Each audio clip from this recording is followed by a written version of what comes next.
அவங்க சொன்னார். என்னன்னு பார்த்தீங்கன்னா, சில பல பிரைவேட் ஆர்கனைசேஷன் என்னன்னா தனியார் கம்பெனிங்க ரிப்போர்ட் எடுப்பாங்க சரிங்களா, சர்வே எடுத்து அதில் கிட்டத்தட்ட ஒரு 4-5 இடத்துல தமிழ்நாடு முதல்றான். சில பல ஒரு சில விஷயத்துல 3வது 4வது இடம். இப்போ என்ன பார்த்தீங்கன்னா, நம்ம அமித்ஷா ஹோம் மினிஸ்டர் இருக்கார்ல, இருக்காரு, தமிழ்நாடு தான் முதல் ஃபர்ஸ்ட் இடத்துல இருக்கு இந்தியாவில் அப்படின்னு பார்த்தீங்க. எதுல ஊழல் செய்யறதுல தமிழ்நாடு ஃபர்ஸ்ட் இடமா சரிங்களா. எதுல பார்த்தீங்கன்னா காஞ்சிபுரம் ஆல் ஓவர் இந்தியாவில் ஃபர்ஸ்ட் கள்ள தொடர்புல அது பிரைவேட் ஒரு சர்வே கம்பெனி எடுத்தாங்க, பிரைவேட் கம்பெனி சர்வே எடுத்தாங்க. நான் வீடியோ போட்டிருக்க பாருங்க. இது மாதிரி நிறைய விஷயத்துல தமிழ்நாடு ஃபர்ஸ்டா இருக்கு. எதுல பார்த்தீங்கன்னா நம்ம அமித்ஷா அவர்கள் ஹோம் மினிஸ்டர் தமிழ்நாடு ஃபர்ஸ்ட்ல இருக்கு. எதுவும் பார்த்தீங்கன்னா ஊழல் செய்யறதுல திமுக இப்ப ஆட்சியில் இருக்க கட்சி திமுக ஃபர்ஸ்ட் இடம் அப்படி இருக்காரு. அதை கேட்ட ஆக்சுவலி யாருன்னு பார்த்தீங்கன்னா ஒரு விஷயம் கேட்டிருக்காரு. ஒரு நண்பர் பத்திரிக்கையில் வந்து பேட்டி கேட்கும்போது, சார் 10,000 கோடி எப்படி சார் வந்துச்சு உங்களுக்கு அப்படின்னு கேட்கும்போது, போயா நீங்களாம் இதுக்கா கேட்குறேன் அப்படின்னு ஒருமையில பேசியிருக்காரு. யாருன்னா டிஆர் பாலு. அப்படி அவர் கேட்கறது என்ன நியாயம் தாங்க?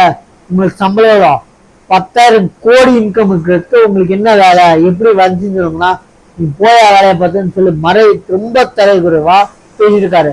அப்போ இதெல்லாம் வந்து நேற்று ஒன்றுவா இன்னைக்கு சிஎம் ஆகிறதுக்கு ஆசை மாதிரி சிஎம் ஆயிட்டீங்க.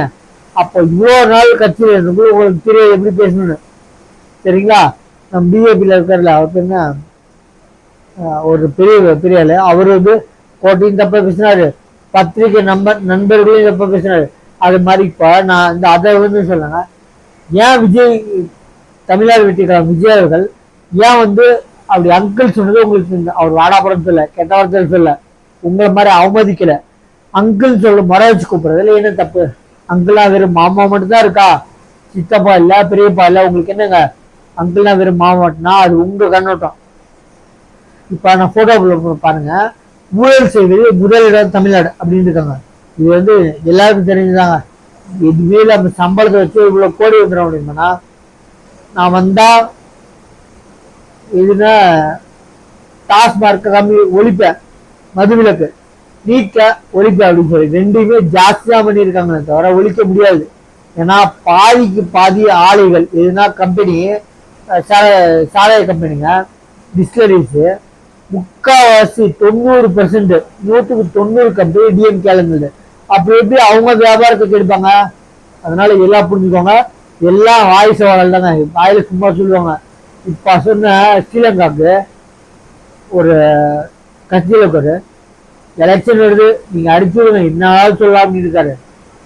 அது சொல்றவங்க எல்லாம் நடத்திடுவாங்களா அப்படின்ற மாதிரி இவங்க சொல்றதா உண்மை இல்லைங்க. இந்த வாட்டி ஓட்டு போறவங்க தயவுசெய்து எதையும் வாங்கிட்டு போடாதீங்க. எக்காரத்தை கொண்டும் வெறும் சின்னத்தை மட்டுமே பார்த்து போடாதீங்க, கேண்டிடேட்டை பாருங்க, எந்த சின்னத்துல குத்துறோம் பாருங்க. மாத்து கட்சி எக்கமா வந்துருச்சு, வெறும் டிஎம்கே மாத்தி தெரிஞ்சே போட்டோம். பிஜேபி நாம் தமிழர் கட்சி, விஜயகாந்த் கட்சி டிஎம்டிகே, தமிழ்நாடு வெற்றி கழகம் டிவிகே நிறைய வந்துருச்சு. தயவுசெய்து சொல்றேன், மத்ததுக்கு ஒரு அடி போட்டு பாருங்க. ஏன் மாத்தி மாத்தி மாத்தி மாத்தி இவங்க இல்லைன்னா அவங்க இல்லைன்னா இவன் மாத்தி மாத்தி போட்டோம். நான் போட்டோ பாருங்க, ஊழல்வாதிங்க ஒழிப்போம் சரிங்களா. கொஞ்சம் சிந்திச்சோன்னா ஒழிக்கலாங்க. என்ன நம்ம சேனலை சப்ஸ்கிரைப் பண்ணி பாருங்க. தேங்க்யூ.